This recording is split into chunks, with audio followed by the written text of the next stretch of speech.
Yeah, straight into it.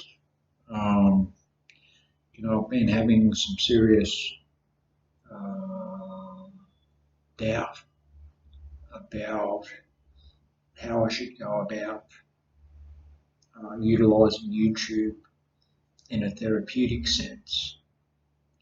Trying to connect with other individuals who experience mental illness. And I've tried really hard not to go into the trauma that I've experienced in my early childhood. But I don't really know how to set up another channel to specifically deal with that. So I'm thinking of um, changing the title of my name to CPTSD or something along those lines. Because I do watch and subscribe to a couple of life coaches, that specifically deal with narcissistic abuse and PTSD. And whilst I found it beneficial, now that I'm starting to recover, I can see myself in some of these individuals, and one in particular, and uh, I don't really know how to deal with it. Um, Also, there is the fact that I thought about subscribing to get some therapy through one particular channel. He had a workbook or worksheet in order to help you get over emotional flashbacks and things along those lines. And when I went to sign up for it, it said they'll take anyone except for those people who are taking antipsychotics. So I felt a little shut down and left out. Um, but reality is, I don't have the motivation. I've attended 12-step meetings, for over 20 years, and when it comes to doing a fourth step, I've always verbalized it. I've never, or on one occasion, I wrote a few things down, but I seem to get too enmeshed in it. It's only every time it comes up for me, it's like re-traumatizing in the sense, that I shut down, I drift off into another realm, where I guess I've compartmentalized these memories, and I then rehash them, so to speak. Um, and I'm just starting to come to accept, that that's the way that I work the 12-step program. I don't have to conform or, you subscribe to other people's ways that they utilize the program. If anything, it has uh,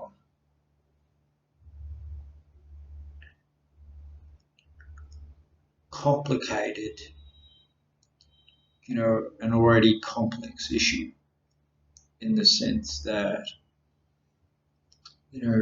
step 6 and 7 talk about becoming entirely ready to have all your defects of character removed.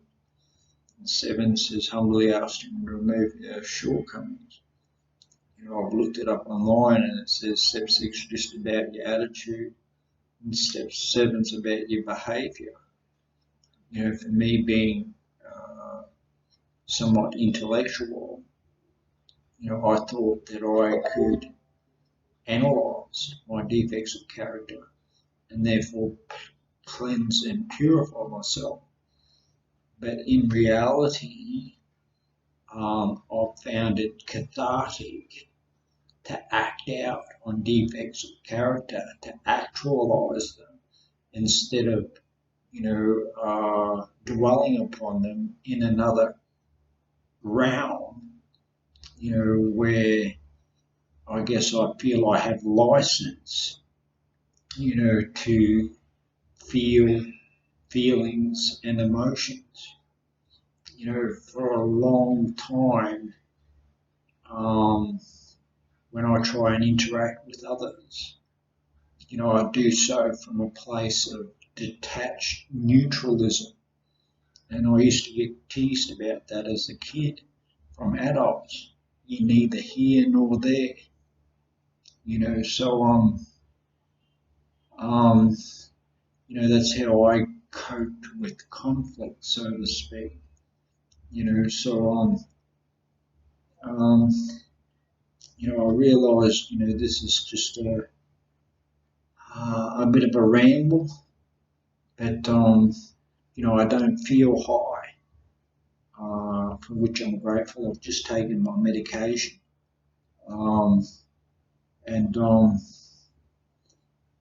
acutely aware of the fact now that it's a vulnerability of mine that whenever I experience feelings that most people uh, pursue and want to optimize in life in regards to health and well-being, those kinds of feelings for me trigger off expansive thinking, where I become grandiose and I don't know how else to describe it. It's sort of like, it's a feeling I like to describe as, waking up as a 4-year-old boy and running downstairs to open up your Christmas present. And you open up your Christmas present and there is an elephant. It's sort of like surreal. You know, um, um, so that's what happens for me whenever I encounter salubrious feelings, feelings of good health.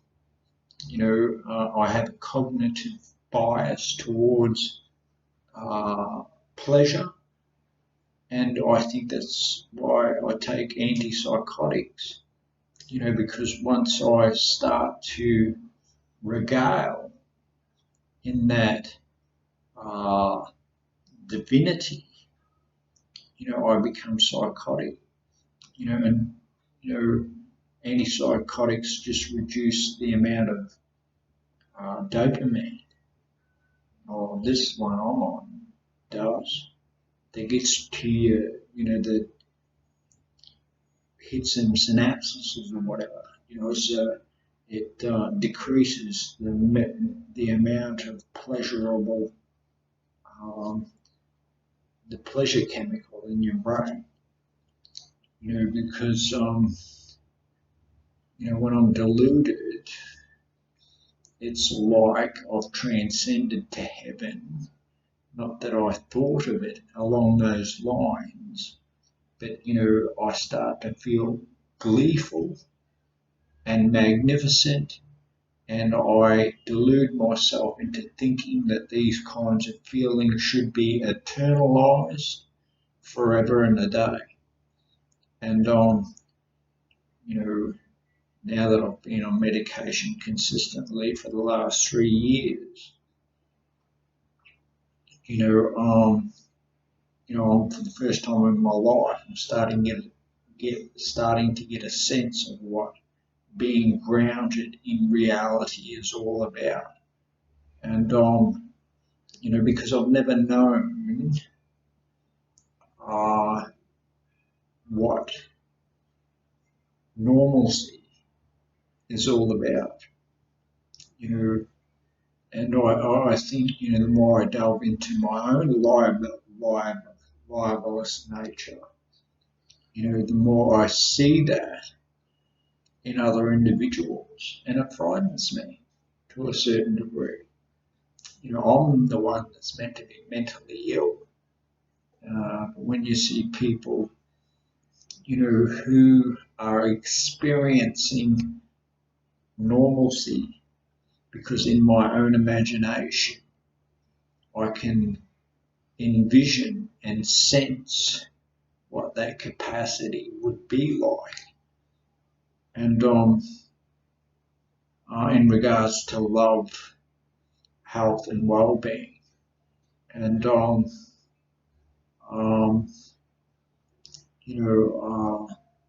I then think that I have the capacity to uh,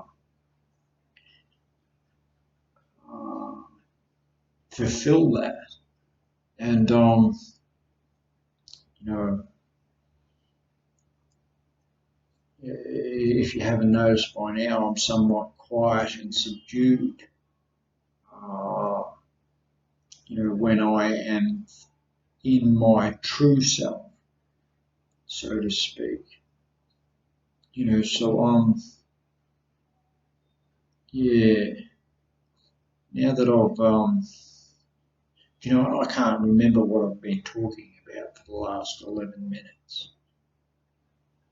I have to rewatch these videos, and that's why, I did one called Tangentiality, because that's what uh, the feedback I got from a psychiatrist one day. He said, "You're going off on tangents," and I do that all the time. I may be reasonably intelligent, but short-term memory loss really compounds the fact that you know my mental health issues are quite severe. Um, I can operate and function around normal people and present myself as being relatively competent and stable. Well, I hope that's how it goes, but yeah, I struggle. Um, so if anyone has any suggestions as to how I would maintain two channels, one specifically for trauma, one specifically for mental health issues. They're both mental health issues anyway. Sometimes I guess I fear that if I really got in touch, with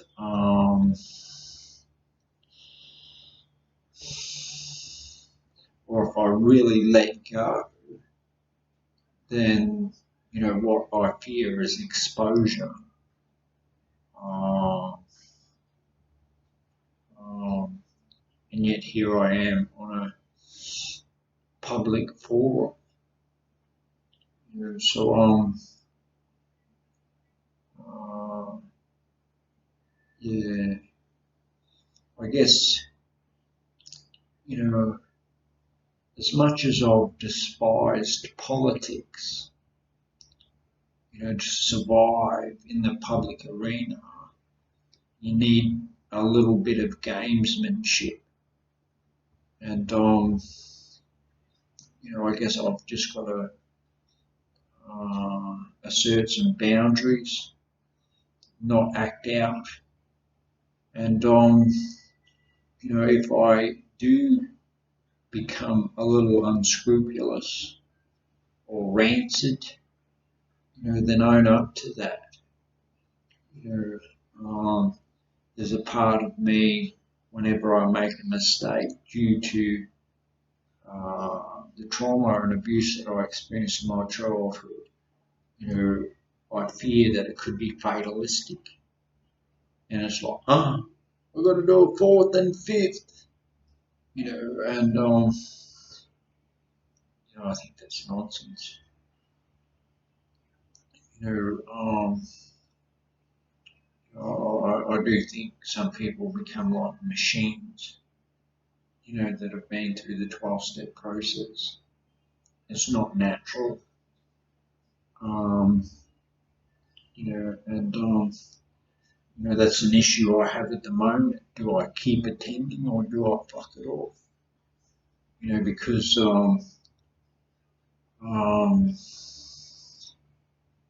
where I'm at the moment, I've been attending NA meetings, and they talk about recycling their way through the steps over and over and over and over again. You never finish.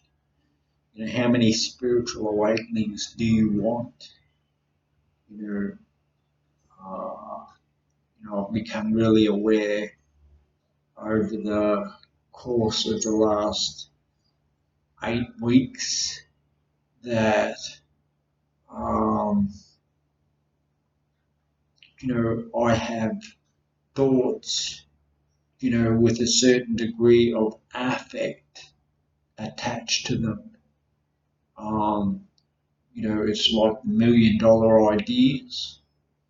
And I think a lot of people in 12-step programs get hooked on a spiritual affect as opposed to a spiritual awakening. So that's something that I've observed, over the course of 20 years. And I don't want to get that kind of high. Again, there are aspects of mental illness that I rationalized as being spiritual in nature. And I guess if you're a shaman, that may very well be. But for me, it led to a diagnosis of schizophrenia and a disability support pension. And I don't argue with professionals anymore. I have become open to what they have to say, and with that open-mindedness, I've been able to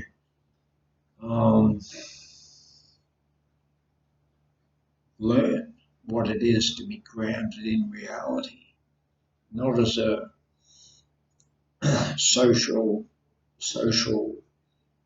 success, but as a person with inhibitions and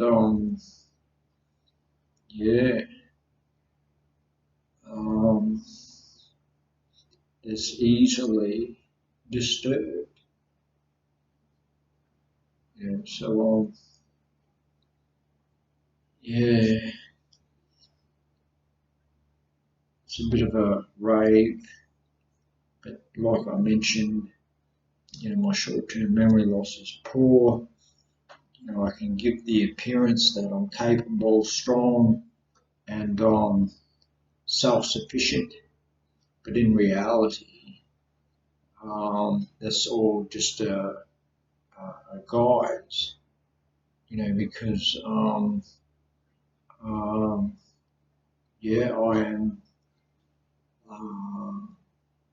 fallible to a huge degree. I've learned how to use some pretty big words, but I can't tell you exactly what the meanings are, even though I've looked them up, half a dozen times to a dozen times. I get a sense for things, and that's that visual kinesthetic. I'm not auditory. So I'm learning to